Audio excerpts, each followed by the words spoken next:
అందరికీ నమస్కారం. నేను మీ పిసిరెడ్డి.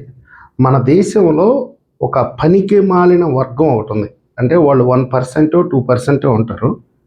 వీళ్ళ గురించి కొంచెం చరిత్ర చెప్తా. దయచేసి ఈ వీడియో మాత్రం స్కిప్ చేయకుండా చివరి వరకు చూడండి. ఇప్పటివరకు ఎవరన్నా నా ఛానల్ సబ్స్క్రైబ్ చేసుకోకపోతే దయచేసి వెంటనే సబ్స్క్రైబ్ చేసుకొని మీ వంతుగా నాకు సపోర్ట్ చేస్తారని నేను ఆశిస్తున్నాను. ఈ వర్గం ఎవరు అంటే రెండవ ప్రపంచ యుద్ధం ముగిసిన వెంటనే మన భారతదేశానికి స్వతంత్రం ప్రకటించేసి బ్రిటిష్ వాళ్ళు వెళ్ళిపోవడానికి సిద్ధపడిపోయారు. మీ సావు మీరు ఏడైనా చావండి, దేశ విభజన చేసుకుంటారో కలిసి ఉంటారో మీ నిర్ణయాలు మీరే తీసుకోండి, మేము మాత్రం ఈ దేశాన్ని వదిలిపెట్టి పారిపోతున్నాము అని చెప్పడానికి సిద్ధపడిపోయారు. కాకపోతే ఇక్కడ కొంతమంది బానిస కుక్కలు బ్రిటిష్ వాళ్ళకి ఊడిగం చేసి వాళ్ళు ఇచ్చే రూపాయికి రూపాయికి కకృతి పడినటువంటి నీచ నికృష్టులు అప్పుడే స్వాతంత్రం ఎందుకు మాకు, మీరు చెప్పా పెట్టకుండా వెళ్ళిపోతే ఎలా, ఎందుకంటే వాళ్ళ దగ్గర నుంచి వచ్చే గిఫ్టులకి కకృతి పడి ఇంకొద్ది రోజులు ఉండండి అని వాళ్ళని బతిమలాడి బామాలుకున్నారు. కారణం ఏంటంటే ఎప్పుడైతే దేశానికి స్వాతంత్రం వచ్చేస్తుందో అప్పుడు ప్రజాస్వామ్య వ్యవస్థ పుట్టుకొని వస్తుంది, రాచరికం నశించిపోద్ది, దేశ ప్రజలు ఒక ప్రభుత్వాన్ని ఎన్నుకుంటారు, వాళ్ళు పరిపాలిస్తారు, మనం చేసే బ్రోకర్ బతుకు ఎటు పోవాలి, మనం ఎవరి దగ్గర బ్రోకరేజం చేయాలి, ప్రజల చేతికి ప్రభుత్వం వచ్చేస్తే మన బతుకులు ఏంటి. అందుకని వీళ్ళు బ్రిటిష్ వాళ్ళకి ఇష్టం లేకపోయినా సరే వాళ్ళ కాళ్ళు గడ్డాలు పట్టుకొని దేశంలో ఉంచుకున్నారు. 1947 ఆగస్టు నెలలో మీకు స్వాతంత్రం ప్రకటిస్తున్నామన్నా కానీ ఈ నీచ నికృష్టులకు ఇష్టం లేదు. పోయి ఇంకొక 3 ఏళ్ళు ఉండండి, మాకు ఇంకా విభజన సమస్య ఉంది, వీళ్ళే పుల్లలు పెట్టింది దేశ విభజనకు సంబంధించి. మీరు చరిత్ర కూలంకుషంగా చదివితే మీకు అన్ని విషయాలు అర్థం అవుతాయి. మీరు ఈరోజు వాళ్ళని గాండ్రించి మొహాన వస్తారు, దేశద్రోహులుగా వాళ్ళని చిత్రీకరిస్తారు. వీళ్ళు అన్ని పార్టీల్లో ఉన్నారండి. నేనేమి కాంగ్రెస్నో లేకపోతే బీజేపీనో కమ్యూనిస్టులనో వీళ్ళని టార్గెట్ చేయట్లేదు, వీళ్ళు అన్ని పార్టీల్లో ఉన్నారు. ఇప్పుడు అసలు పాయింట్కి వస్తే ఇరాను, ఇజ్రాయెల్, సౌదీ అరేబియా అంటే Arab countries, America, Pakistan, Afghanistan కొట్టుకు సస్తున్నాయి. కొంతమంది సోషల్ మీడియా పులులు అంటే ఆ జాతికి చెందిన వాళ్ళు భారతదేశం ఎందుకు సైలెంట్గా ఉంది, ఇరాన్కి అన్యాయం జరుగుతుంటే ఎందుకు నోరు మెదిపి మాట్లాడలేకపోతున్నాడు మోడీ గారు అంటే ట్రంప్కు భయపడ్డా. ఈరోజు ఆస్ట్రేలియా స్పందించింది, ఇరాన్ ప్రజలకి సహాయం చేస్తుంది. ఈ విధంగా ఏంటంటే దేశ ప్రభుత్వాన్ని ప్రధానమంత్రిని కించపరుస్తూ ఇరాన్ మనకి మిత్రదేశం, ఇరాన్ మనకి ఎన్నో రకాలుగా సహాయం చేసిందంట. అంటే ఎక్కడ చేసిందో మనకు అర్థం కావట్లా, వాళ్ళే చెప్పాలి ఎప్పుడు చేసింది ఇరాన్ సహాయం మనకి. ఈ విధంగా ఏంటంటే ప్రభుత్వాన్ని బస్టు పట్టే విధంగా కొంతమంది సోషల్ మీడియాలో పోస్టులు పెడుతున్నారు. వీళ్ళు ఎంతకంటే పీకేదేం లేదు, ఎందుకంటే జనాల్లోకి వస్తే చెప్పు తీసుకొని కొడతారు.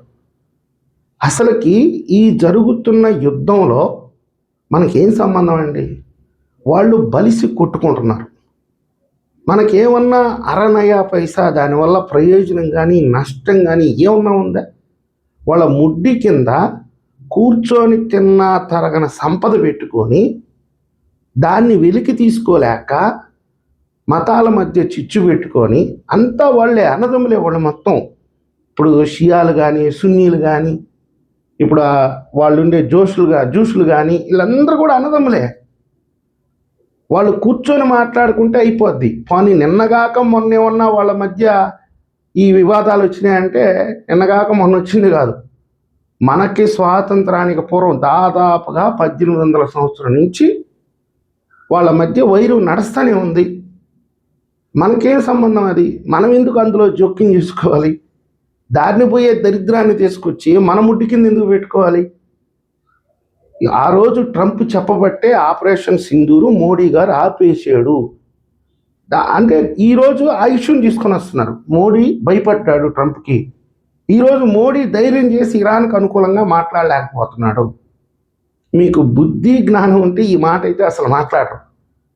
ఇరాన్లో ఉండే ప్రజలే ఆ కుమేని కుత్తేగాడిని చెప్పుతో కొట్టారు, నువ్వు వెళ్ళిపోరా దేశం దాటి, నువ్వు సావరా, నువ్వు మా దేశానికి స్వాతంత్రం ప్రకటించరా అని ఆ ప్రజలే అక్కడ వాడి మీద ఉద్యమం చేస్తుంటే నువ్వు పోయి ఆ లుచ్చా నా కొడుకేంది నువ్వు సపోర్ట్ చేసేది?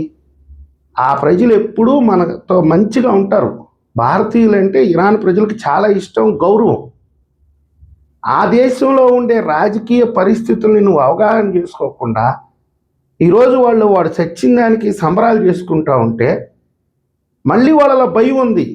ఈ కుమేని గాడి పోతే ఇంకో కుత్తేగాడు వస్తాడు, వాడు వచ్చినా కానీ మమ్మల్ని నిర్బంధిస్తాడు, ఇక్కడ మాకు ప్రభుత్వం ఏర్పడదు, మేము స్వేచ్ఛగా బతకలేము, మేము అభివృద్ధి చెందలేము అనే భయం వాళ్ళ ప్రజల్లో ఉంది. అందుకే వాళ్ళు తెగించలేకపోతున్నారు. దాదాపుగా 1,00,000 మందిని చంపేవాడు. ఆ ప్రజల పట్లన్నా మనకు కాస్త గౌరవం ఉండాలి కదా, వాళ్ళ పోరాటం పట్లన్నా మనకు కొంచెం గౌరవం ఉండాలి కదా. అది ఏం జరిగితే మనకెందుకు? ఈరోజు ఆఫ్ఘనిస్తాన్ మన సహాయం ఆశిస్తుంది. మీరు గతంలో ఎన్నోసార్లు మాకు సహాయం చేశారు, ఈరోజు మమ్మల్ని ఆర్థికంగా ఆదుకోండి, ఎన్నో రకాలుగా విజ్ఞప్తి చేస్తుంది. ఈరోజు మనం ఆఫ్ఘనిస్తాన్కి ఏం చెప్తున్నాం? అక్కడ మీరు ప్రజాస్వామ్య ప్రభుత్వాన్ని ఏర్పాటు చేసుకోండి, ఎన్నికలు పెట్టండి, ఎన్నికలు పెట్టి ఏ ప్రభుత్వం అయితే ఏర్పడుతుందో ఆ ప్రభుత్వం ద్వారా మేము సహాయం చేస్తామని చెప్తున్నాం. ఎవరో తాలిబాన్లు వాళ్ళు దురాక్రమణ చేసుకొని ప్రపంచంలో ఉండే ఏ దేశం కూడా తాలిబాన్ ప్రభుత్వాన్ని గుర్తించట్లేదు. అలాంటిది నువ్వు పోయి ఒక 10,000 కోట్లు అక్కడ పెట్టుబడి పెడతావు. రేపనే రోజు అక్కడ ఏదైనా తేడా కొడితే దేశ ప్రజలే నిలదీస్తారు, ఆడ ప్రభుత్వమే లేకుండా నువ్వు 10,000 కోట్లు ఎందుకు ఇచ్చి వచ్చావని. ఇక ట్రంప్ మోడీ విషయానికి వచ్చి మాట్లాడతాను. ఆపరేషన్ సింధూర్ సమయంలో మొట్టమొదటగా అమెరికా స్పందించాల. అది వాళ్ళ దేశ సరిహద్దులకు సంబంధించినటువంటి విషయం. ఉగ్రవాదానికి మేము కూడా వ్యతిరేకం, భారత్ చేసేదాన్ని మేము ఎటువంటి పరిస్థితుల్లో ఖండించలేమని అమెరికా చెప్పింది. ఫస్ట్ మీరు బాగా చూసుకోండి, ఎప్పుడు అమెరికా స్పందించిందంటే మనల్ని బెదిరించలా, భయపెట్టలా, బతిమలాడుకుంది. ఎందుకని? ఆ రోజు రాత్రి గడిస్తే ట్రంపే స్వయానా ప్రకటించాడు. ఆ రోజు రాత్రి గడిస్తే పాకిస్తాన్ అల్లకల్లోలం, వాళ్ళ ప్రధానమంత్రి ఆల్రెడీ బంకర్లోకి వెళ్ళిపోయాడు, వాళ్ళ రక్షణ వ్యవస్థలో ఉండేటటువంటి కీలకమైన అధికారులు మొత్తం ఎస్కేప్ అయిపోతున్నారు. ఇలాంటి పరిస్థితుల్లో అమెరికా కాళ్ళు పట్టుకుంటే అమెరికా స్పందించి బతిమలాడుకుంది ఆ రోజు మన దేశాన్ని. పైగా ఏంది, వాళ్ళ ఎయిర్ బేస్లు ఉన్నాయి అక్కడ. మన మిజైల్ పొరపాటుగా వాటికి కానీ తగిలింది అనుకో, వాళ్ళకి 1,000 కోట్ల నష్టం వస్తుంది. అమెరికాకి మనకి వ్యాపార సంబంధాలు ఉన్నాయి కాబట్టి ఈ కుక్క గురించి ఆలోచిస్తే ఎట్టా అని చెప్పి అప్పటికే వాళ్ళు చేతులు ఎత్తేసి వాళ్ళే ఫోన్లు చేసుకొని మేము ఇక్కడి నుంచి ఆగిపోతున్నాము, దయచేసి మీ ఆర్మీని ఆపండి అంటే ఆపాము. ఆ రోజు ఏమీ తెలియకుండా నోటికి ఏది వస్తే అది మాట్లాడుతున్నారు. ఈరోజు ఆయిల్ ధరలు పెరిగిపోతాయంట, దేశానికి చాలా నష్టం అంట. ఈ గుట్లేగాళ్ళకి అర్థం కాని విషయం ఏంటంటే 6 నెలలకు సరిపడా రిజర్వ్స్ ఉంటాయి, ఆయిల్ రిజర్వ్స్. ఈరోజు సౌదీ అరేబియా వీళ్ళందరూ ఆపితే కూడా ఆయిల్ మనం రష్యా నుంచి తెచ్చుకుంటాం. అమెరికా మధ్యలో మాట్లాడింది అనుకో, నువ్వు పక్కకు పోయి ఆడుకో అమ్మా అంటాం. మాకు రష్యా ఇచ్చే రేటుకే నువ్వు ఆయిల్ ఇయ్యి, బ్రహ్మాండంగా నీ దగ్గర నుంచే తీసుకుంటాం, నువ్వే నీ ముడ్డు కింద నిప్పు పెట్టుకొని తగలబెట్టుకుంటా అంటే మేము కూడా తగలపడిపోవాలా అని చెప్పి అడగద్ది. ఈరోజు సార్వభౌమాధికారాన్ని కాపాడుకుంటూ దేశ ప్రజల గురించి ఆలోచించాల్సినటువంటి సమయంలో వాళ్ళెవరో బలిసి కొట్టుకుంటా ఉంటే వాళ్ళ గురించి మనకెందుకండి నాకు తెలియకడతా. ఇకపోతే ఇరాన్ మనకు చాలా సహాయం చేసింది అని కొంతమంది మాట్లాడుతున్నారు. ఏం సహాయం చేసిందో చెప్పండి మీరు. ఇరాన్కి మనం ఎంతో సహాయం చేసాం. శాంక్షన్స్ విధించి ఎగుమతుల్ని దిగుమతుల్ని బంద్ చేయించినా కానీ అమెరికా మనం మందులు సరఫరా చేస్తున్నాం, ఆహార పదార్థాలు సరఫరా చేస్తున్నాం. అక్కడ దాదాపుగా 20,000 కోట్ల రూపాయలు పెట్టుబడులు పెడుతున్నాం రోడ్డు కారిడార్ కోసం ఆఫ్ఘనిస్తాన్ వరకు. అక్కడ ఒక పోర్టు కడుతున్నాం. వాళ్ళకి విదేశీ మారక ద్రవ్య నిల్వల్లో భారతదేశ నిల్వలే ఉంటాయి, ఎందుకంటే అక్కడ పెట్టుబడి పెడుతున్నాం కాబట్టి ఆ డబ్బుని వాళ్ళు వేరే దేశాలకు పంపించుకొని ఏదైనా తెచ్చుకుంటారు. డాలర్ లేదు వాళ్ళకి. అంటే ఏం మాట్లాడుతున్నారో అసలుకి ఏమి అర్థం కాదండి. నోటికి ఎట్టొస్తే అట్ట మాట్లాడేస్తారు. వాళ్ళు కొట్టుకొని చేస్తున్నారు. అందులో మన మిత్ర దేశాలు కొన్ని ఉన్నాయి, అందరూ మిత్ర దేశాలే, అక్కడ ఎవరు శత్రువులు లేరు. మనం ఈరోజు గబుక్కుని మాట్లాడితే ఇజ్రాయెల్ మనకి ఈరోజు ఆయుధాలు సరఫరా చేస్తుంది. మనకు ఆప్త మిత్రుడు. అవసరమైతే వాళ్ళు అమెరికాను కూడా వ్యతిరేకిస్తారు భారతదేశం విషయంలో. అలాంటిది ఈరోజు మనం ఇరాన్కి వ్యతిరేకంగా, ఇరాన్కి అనుకూలంగా ఏ విధంగా మాట్లాడతాం? ఈరోజు రష్యా ఉంది. రష్యాతో మనకు ఉండేటటువంటి బంధం అనేది ఒకరు విడదీరాని బంధం. అది వాళ్ళు ఇరాన్కి అనుకూలం. మనం ఈరోజు ఇజ్రాయెల్కి అనుకూలంగా మాట్లాడితే మనకి రష్యాను బాధ పెట్టినోడు అవుతాం. అంటే ఇన్ని ఉంటాయి రాజకీయ ప్రతి వ్యూహాలు. అసలు మనకి ఎందులోనూ అసలుకి దాంట్లో పార్టిసిపేషనే లేదు. మనం ఎందుకు స్పందించాలి? ఈరోజు మనం ఇరాన్కి ఆర్థికంగా సహాయం చేస్తాం లేదా ఆ దేశానికి సహాయం చేస్తామని ప్రకటిస్తే ఇజ్రాయెల్ ఏమంటుంది మనకి? మీకు ఇన్ని రకాలుగా మేము ఆదుకుంటున్నాం, ఆయుధాలు ఇస్తున్నాం. ఈరోజు మనం వాడే గూగుల్ మ్యాప్ మన ఆర్మీ వాడదు, ఇజ్రాయెల్ ఇచ్చిన టెక్నాలజీ వాడుతుంది. మనం ఈరోజు ఖచ్చితంగా పాకిస్తాన్లో ఉండేటటువంటి ఉగ్రవాద శిబిరాలని టార్గెట్ చేసి సామాన్య ప్రజలకి నష్టం జరగకుండా అక్కడ బాంబ్ బ్లాస్ట్ చేయగలిగామంటే అది ఇజ్రాయెల్ టెక్నాలజీ ద్వారానే. అమెరికాని కూడా ఇవ్వాల ఆ టెక్నాలజీని. సో మనం ఈరోజు సొంతంగా అభివృద్ధి చేసుకుంటున్నాం, అది వేరే విషయం. ఎందుకు మాట్లాడతారు? తినదారు కదా ఇంట్లో కూర్చొని. ఈరోజు గర్వపడాలి, మన దేశం గురించి గొప్పగా చెప్పుకోవాలి. ప్రపంచంలో 54 దేశాలు కొట్టుకొని సస్తా ఉన్నాయిరా. మా దేశం చూడండి, ఈరోజు T20 వరల్డ్ కప్ ఆడుకుంటున్నాం. మేము హోలీ చేసుకున్నాం, నిన్న రంజాన్ బ్రహ్మాండంగా ప్రశాంతంగా రంజాన్ చేసుకుంటాం. మా పండగలు చూడండి, మా భాష చూడండి, మా సంస్కృతి చూడండి, మా మతాలు చూడండి, మమ్మల్ని చూడండి. మమ్మల్ని చూసి ప్రపంచం నేర్చుకోండి అని చెప్పాలి. కానీ అమెరికా పెద్దన్నంట. ఏం పెద్దన్న అమెరికా? కిరాయి గోండా. ఈరోజు ఇస్లామిక్ కంట్రీస్కి కాపలా కాస్తున్నారు.